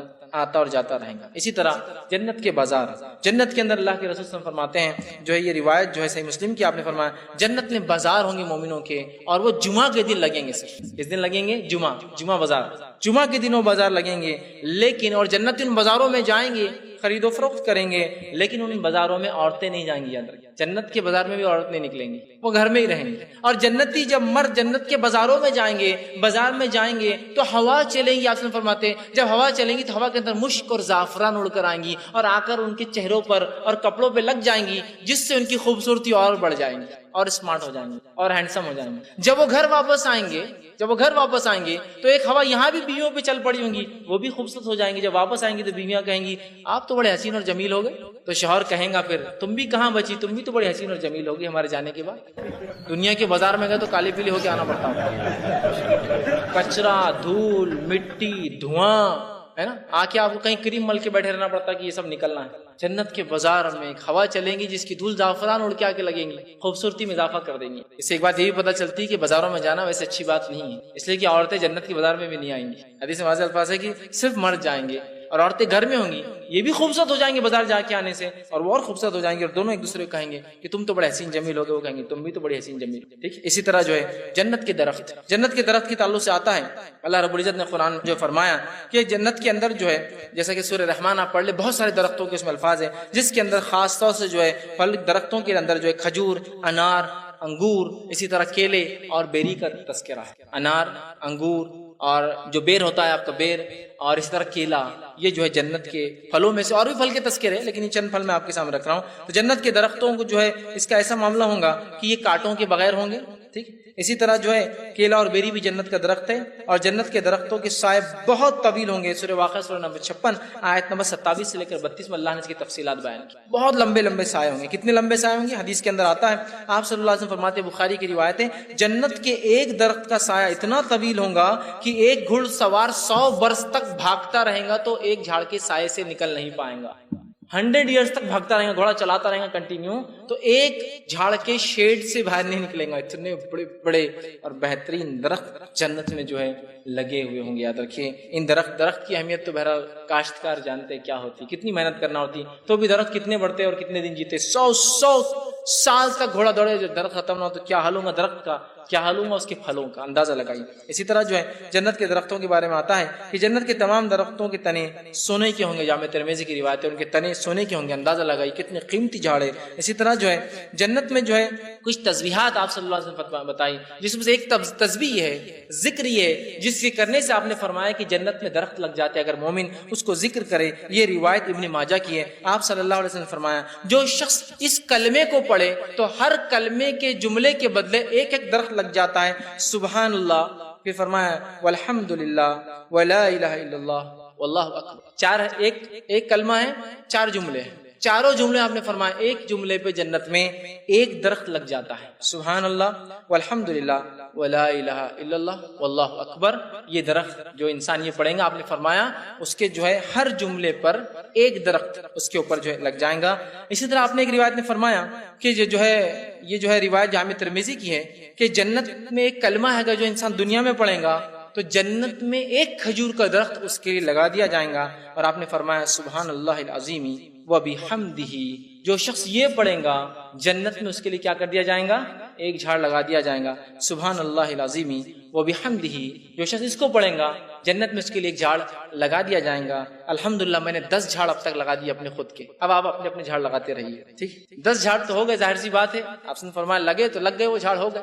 کل میں ادا کی اور جھاڑ آپ نے تیار کر. تو جنت کی کھیتی دنیا میں انسان کو تیار کرنا، جتنے چاہے وہ درخت لگا لیں. اسی طرح جنت کے ایک درخت کے بارے میں آپ نے فرمایا کہا، یہ جو ہے روایت مسند احمد کی، آپ نے فرمایا جنت میں ایک درخت اس کا نام طوبہ ہے اور یہ جنت کے کہ جو ہے اتنا سایہ دار جو ہے درخت ہے کہ اس کا سایہ بہت لمبی مسافت 100 سال تک چلتا ہے۔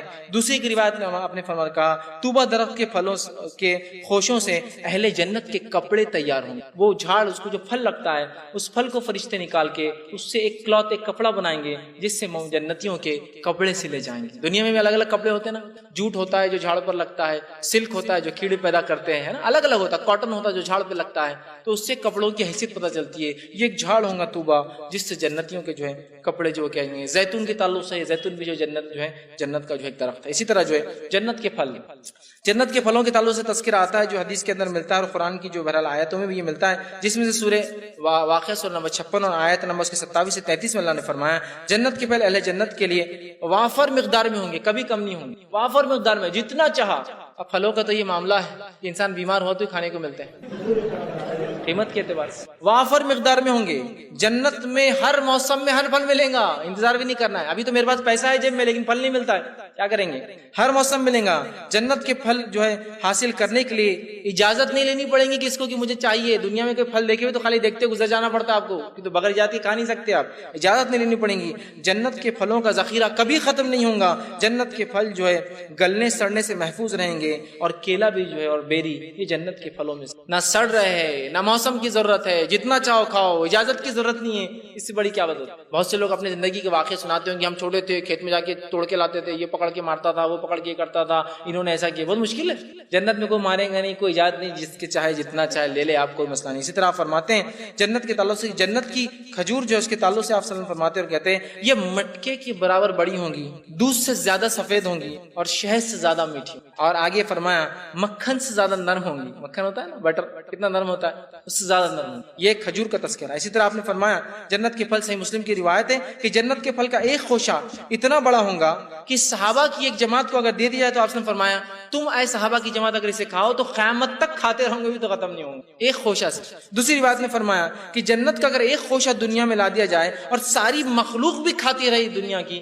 تب بھی وہ ختم نہیں، اتنا زیادہ، اتنا بڑا، اتنا عمدہ ہے اندر، اتنا عمدہ، ٹھیک۔ اور یہ چیز محال نہیں سمجھنا۔ دنیا کے اندر بھی کئی مثالیں آپ دیکھ سکتے ہیں، جیسے اللہ رب العزت نے زمزم کو رکھا ہے نا، زمزم ہزاروں سالوں سے چشمہ بہہ رہا ہے، کروڑوں میں لوگ روز پانی پیتا ہے، پھر بھی ختم نہیں ہوتا ہے۔ ایک چھوٹا سا اگر مثال دیکھنا اس نعمت کا تو دنیا میں بھی ایک نعمت اللہ نے ایسی رکھی ہے جو ہزاروں سال سے لازوال بہ رہی ہے، لاکھوں کروڑوں لوگ فائدہ اٹھاتے ہیں، لیکن اس میں آج تک کوئی کمی نہیں ہوتی۔ ہوتا ہے نا کبھی، ارے یار کیسا ہوتا ہوں، تو زمزم کو لے لیجیے، دنیا میں ہی سمجھ لیجیے آپ، 6000 سال سے تو بہ رہا ہے وہ چشمہ، کروڑوں لوگ لیتے ہیں لیکن آج تک کم نہیں پڑا۔ جب دنیا میں اللہ دے سکتا ہے ایسی لازوال نعمت، آخرت میں کتنی اٹھا کے رکھیں گے اسے۔ اسی طرح جنت کی اب نہروں کی طرف آتے ہیں ہم کہ جنت نے میٹھے پانی کی خوشبودار، جو کہ سورہ محمد سورہ نمبر 47 آیت 15 میں اللہ نے فرمایا جنت میں جو ہے میٹھے پانی، خوشبودار ذائقے والے دودھ، ہوتا ہے نا دودھ بھی دنیا میں فلیور والا آتا ہے، ہر کوئی نہیں پی سکتا ہے لیکن طاقت پیسہ لگتا ہے اس کے، تو ذائقے دار دودھ والی نہریں، لذیذ شراب والی نہریں، اور اسی طرح جو ہے شفاف شہد کی نہریں۔ شفاف تو شہد میں کئی موم آ جاتا ہے، مری مکھی آ جاتی ہے، شفاف کلین ایک دم، کوئی مشکل نہیں، کوئی دھوکہ نہیں دے رہا آپ کو اس کے اندر، شفاف شہد کی نہریں بہتی ہوں گی، اور جنتی لوگ جو ہے اس کا جو ہے مزہ اٹھائیں گے، اس کا ذائقہ لیں گے اور اسے ہمیشہ پیتے رہیں گے، کبھی اس سے دل اچاٹ نہیں ہوں گا۔ آپ کو 2-4 دن کو ایک جوس دے دیا تھا، آپ بولتے یار جزاک اللہ، اگر چینج ہو تو زیادہ اچھا ہے، کوئی جس نہیں پی سکتے آپ، وہاں ہمیشہ پئیں گے، کبھی اس میں اکتاہٹ بوریت محسوس نہیں کریں گے۔ اسی طرح جو ہے جنت کی ایک نہر ہے، اس کا نام کوثر ہے، جس کا پانی آپ فرماتے ہیں دودھ سے زیادہ سفید اور شہد سے زیادہ میٹھا رہنے والا۔ جنت کی ایک نہر ہے، اس کا جو ہے دودھ، جو کوثر کہتے ہیں، ان اعطیناک الکوثر، جو اللہ رب العزت نے اللہ کے نبی کو عطا کی کوثر وہ یہ ہے۔ اسی طرح جو ہے اہل جنت جو ہے، آپ نے جامع ترمذی کی روایت ہے، اہل جنت حسب خواہ جنت کی نہروں کو چھوٹی چھوٹی کیریاں بنا کر اپنی جنتوں میں لا لیں گے، بڑی بڑی نہریں بہتی رہیں گی، جنتی جب چاہیں گا اس میں سے ایک سیکشن نکالیں گا اور اپنی جنت کے اندر لے لیں گا، اپنے گھر کے اندر لے لیں گا جب چاہے۔ یہاں کتنی مشکل ہے، ایک صرف پانی کے لیے کتنی مشکل ہوتی ہے، ایک پانی کا نل جا رہا، اس کے لیے اپلیکیشن دینا پڑتا، پھر ایک گڑھا کھودنا پڑتا، پھر محنت مشقت کرنا پڑتا، اس کے بعد بھی کبھی آتا نہیں بیچارہ۔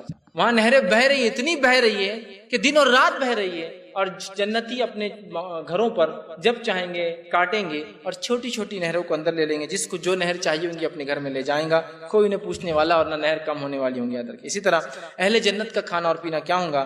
تو اللہ کے رسول صلی اللہ علیہ وسلم صحیح مسلم کی روایت میں فرمایا، کہا جنتیوں کو جنت میں سب سے پہلے مہمان نوازی کے طور پر مچھلی کا کلیجہ دیا جائے گا، پہلا کھانا۔ دوسرا کھانا آپ نے فرمایا اور کہا بیل کا گوشت دیا جائے گا، اور اس کے بعد جو ہے سب سے پہلا پینے کا چیز جو ہے سلسبیل نامی ایک جو ہے مشروب ہوگا، سلسبیل ایک سمجھو پینے کی ایک چیز ہوگی، مشروب ہوگا۔ یہ فرسٹ ویلکم کٹ جس کو بولیں گے، آتے جو ہوتا ہے ویلکم کٹ جو دیا جائے گا جنتیوں کو، یہ 3 کھانے ان کو دیے جائیں گے۔ نام دنیا کے ہے، بنے ہوئے وہاں یاد رکھیے، کبھی بھی ہم تصور نہیں کر سکتے ٹیسٹ کیسا ہوگا اس کا، بہرحال ٹھیک ہے۔ اسی طرح جو ہے آپ نے فرماتے اور کہتے ہیں، یہ متفق علیہ صحیح بخاری مسلم کی روایت ہے، اہل جنت جو کھانا کھائیں گے تو ان کی ایک روٹی جو ہے دنیا کے برابر قیمت کی یا دنیا کے برابر سائز میں ہو، بہرحال دونوں باتیں ہو سکتی ہیں اس میں، ایک روٹی کی کاسٹ جو ہے دنیا کے برابر ہو یا ایک روٹی دنیا کے برابر سائز کی جو وہ کھائیں گے۔ اسی طرح یہ جو ہے سورہ مطففین کے اندر سورہ نمبر 83 آیت نمبر 22 سے 27 میں اللہ نے کہا جنتی اعلیٰ ترین مشروب تسنیم صرف اللہ کے مقرب بندوں کو دیا ہے۔ تسنیم ایک جوس ہوگا جو اللہ اسپیشل تیار کرے گا خاص بندوں کو، سب کو نہیں ملنے والا ہے، اللہ سے دعا کرے جس کو چاہیے کہ اللہ ہمیں عطا کرے، خاص ہے اسپیشل۔ عام جو ملے گا وہ یہ ہے کہ جنت میں خالص صاف شفاف شراب جس کو رحیق کہتے ہیں وہ تمام جنتیوں کو ملیں گے، وہ سب کے لیے، لیکن جو پہلا والا مشروب ہے تسنیم اسپیشل بنا ہوا رہے گا، اسپیشل کیٹیگری کے کچھ لوگوں کو دیا جائے گا، اور باقی رحیق سب کو ملے گا۔ اسی طرح جو ہے رحیق پینے کے بعد جنتی کے منہ میں جو ہے مشک سے زیادہ بہترین ذائقہ آئیں گا اور خوشبو اس سے نکلیں گی، ٹھیک ہے۔ اسی طرح جو ہے اہل جنت جو ہے ان کے پاس دعوتوں کا سلسلہ کنٹینیو چلتا رہے گا۔ سورہ مریم سورہ نمبر 19 آیت نمبر 62 میں اللہ نے فرمایا وہاں سلسلہ ختم نہیں ہوگا، بس دعوتوں کا سلسلہ چالو ہے۔ اسی طرح جو ہے جنت میں ہر شخص جو ہے وہ جو ہے 100 آدمی کے برابر کھانا کھائیں گا۔ اب اتنی نعمتیں اللہ دے دے اور اگر بھوک نہ ہو تو کیا کریں گا؟ تو اللہ بھوک بھی دیں گا۔ 100 آدمیوں کے برابر ایک انسان کھانا کھائیں گا، حالانکہ یاد رکھیے اس کو ضرورت نہیں ہوگی کھانے کی، بات ہمیشہ یاد رکھیے، پھر بھی اللہ دیں گا اتنا کہ کھاؤ، نعمتیں ہماری، اور کھانے کے لیے جو ہے وہ 100 آدمیوں کے برابر کھائیں گا۔ اور اہل جنت جب کھائیں گے تو 2 طریقوں سے ان کا کھانا ہضم ہوگا، ایک پسینے کے ذریعے جو پہلے بخاری کی روایت آ چکی ہے، دوسرا وہ صرف ایک ڈکار لیں گے اور کھانا ہضم، پھر نیا کھانا چالو، ضرورت نہیں ہے لیکن پھر بھی کھائیں گے، ڈکار اور صرف پسینہ اس کو ختم کر دیں گا اور پھر وہ جو اگلا کھانا کھائیں گے۔ اسی طرح اہل جنت کا لباس و زیور انشاءاللہ، اور ہم اپنے خاتمے کی طرف جا رہے ہیں، کیا پہنیں گے، کہاں رہیں گے، کیسے رہیں گے، کیسے گھر ہوں گے، کیا کھائیں گے اور کیا پیئیں گے، اور کیسے درخت ہوں گے، کیا باغات ہوں گے، اور کیا پہنیں گے، آئیے اس کی طرف آتے ہیں تو انسان کو فائدہ ہوتا ہے۔